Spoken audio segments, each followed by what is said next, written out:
કેશોદના મગરવાડા ફાટકે ખાનગી luxury bus અને ખાનગી એમ્બ્યુલન્સ વચ્ચે અકસ્માત થતાં જ ઘટનાસ્થળે 4 લોકોને ઈજા પહોંચી હતી.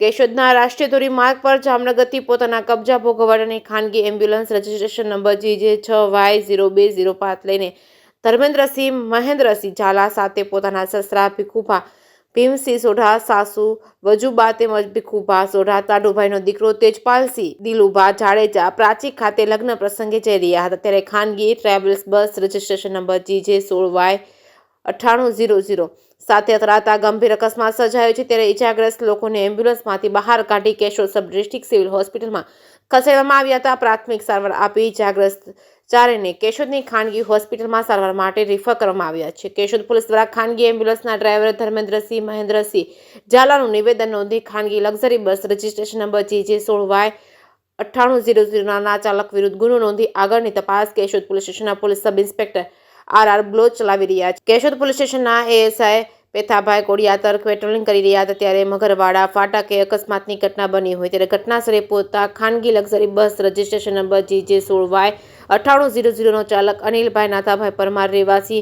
જૂનાગઢ ફેંકું પીણું પીતું હોવાનું જણાવી આવતા જ પ્રોહિબિશન એક્ટ હેઠળ ગુનો નોંધી તપાસ હાથ ધરવામાં આવી હતી. કેશોદના મગરવાડા ફાટકે ખાનગી લક્ઝરી બસ અને ખાનગી એમ્બ્યુલન્સ વચ્ચે અકસ્માતની ઘટના બની હતી. ત્યારે એમ્બ્યુલન્સનો ઉપયોગ દર્દીઓને બદલે પારિવારિક પ્રસંગમાં જવા માટે ઉપયોગમાં લેવામાં આવી રહ્યો હોવાનું બહાર આવતા ટોળે વળેલા આસપાસના ખેડૂતો અને વાહન ચાલકોને અજુગતું લાગી આવ્યું હતું. કેશોદના મગરવાડા ફાટકે ખાનગી લક્ઝરી બસ સાથે ખાનગી એમ્બ્યુલન્સનો અકસ્માત સર્જાયો હતો. રાત્રિના સમયે બનેલી ધડાકાભેર ઘટનાને પગલે આસપાસના ખેડૂતો અને વાહન ચાલકો એકઠા થયા હતા. ઈજાગ્રસ્તોને બહાર કાઢી સારવાર માટે તાત્કાલિક વ્યવસ્થા કરવામાં આવી હતી. જે કેસની ગુજરાતી સાથે રાજુ પંડ્યા, કેશોદ.